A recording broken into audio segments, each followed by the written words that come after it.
You know, maybe it's not as serious as we think it is. Maybe we don't have to take ourselves so seriously. Maybe we are allowed to make mistakes. Maybe we're allowed to stop and think about what we want to do next. Maybe some of the things that we thought weren't true or we were lied to, you know? And that's what I'm thinking about right now. That's what I've been thinking about today is that, I'm planning the next phase. It doesn't have to happen right now. It's actually not going to happen right now. Actually, not going to happen for probably another year. But I got to figure out where I want to go from here. What do I want to do? Where are we going to go? You know? And I'm thinking about it. I'm thinking about a lot of things, and I'm fortunate enough to have some wiggle room and be able to make some decisions. But how do you make those decisions? How do you know what it is you want to do with your life? And maybe it's not one thing. Maybe that's the key here. Maybe the thing is that it doesn't have to be one thing. What if you don't have to take yourself so seriously? What if it's not life and death all the time? And part of the reason that I'm able to talk like that and do like that is because I've had some situations where I've had to grow and learn and adapt and things. And I think that I've learned a lot over the years about some of those situations and being in a situation where you have to completely reinvent yourself or, for lack of a better term, sort of start over in a lot of ways. I've definitely done that a couple of times.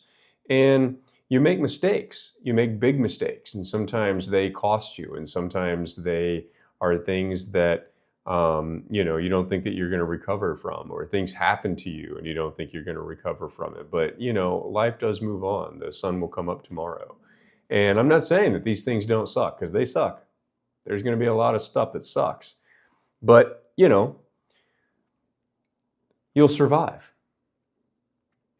And so I think if you give yourself a little bit of leeway, give yourself a little bit of room to maneuver, you really take a step back and realize that maybe it's not as serious as you thought it was. And that'll give you that capability that you need in order to, really move on with the next decision and decide what you want to do next. I was watching a video the other day, Alex Hermazi, and he was talking about being happy.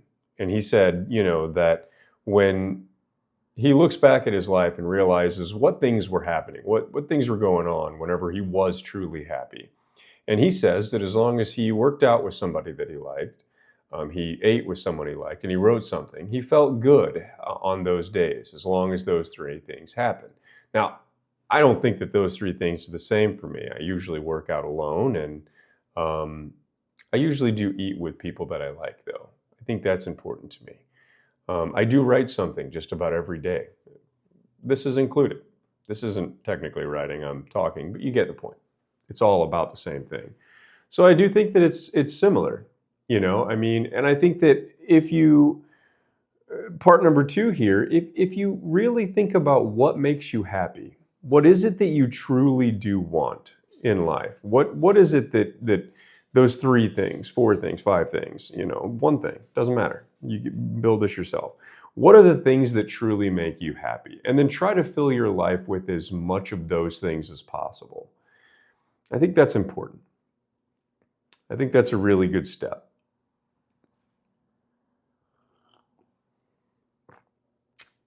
And then I guess we have to talk about, how do you deal with stuff you don't necessarily want to deal with?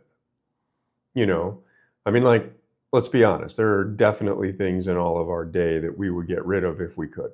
I know there is in mine. Maybe you're lucky enough not to have them, but I'm not. I definitely have things in my life that I would like to get rid of. Um, you know, so how do you deal with those things? And I think it's different for everything. But the thing that comes to mind automatically is the eat the frog. Just do it. Just deal with it.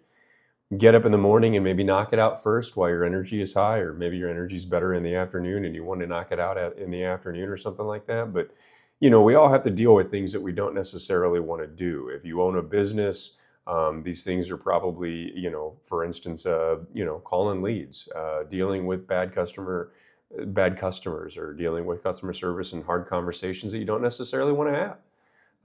Or maybe it's paying the bills. Maybe it's the actual finance of things. Maybe, those are the things. So I think getting them done, just realizing that it's a fact of life and getting it done, washing the car. I used to love it. I don't love it anymore. Mowing the grass, definitely don't love that anymore. I used to love those things, but I don't love them anymore. And so, I think first things first, you got to get them done. If I don't mow my grass, the city is going to give me a ticket. If I don't wash my car, it'll get dirty and it'll break down eventually. It'll rust and it'll let me down. Take care of your gear, and your gear will take care of you. I strongly believe that. And so there are always going to be things that you don't like to do, but just do it. Realize that it's a part of life and that it's got to be done, so you got to do it. And the second thing is to outsource it as soon as possible. I don't have to mow my own grass anymore because I've hired somebody to do it.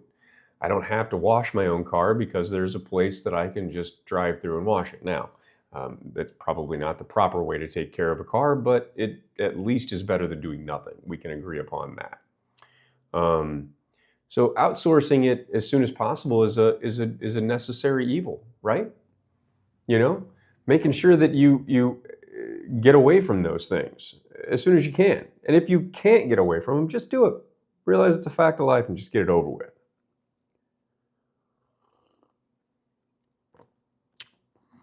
So we sum it up.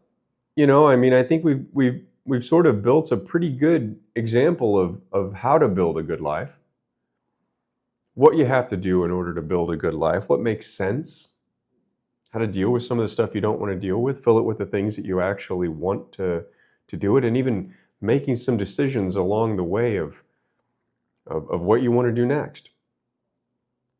I hope it helps. I really do. I know it's therapeutic for me to talk about it, so I hope you feel the same. I'm a personal coach.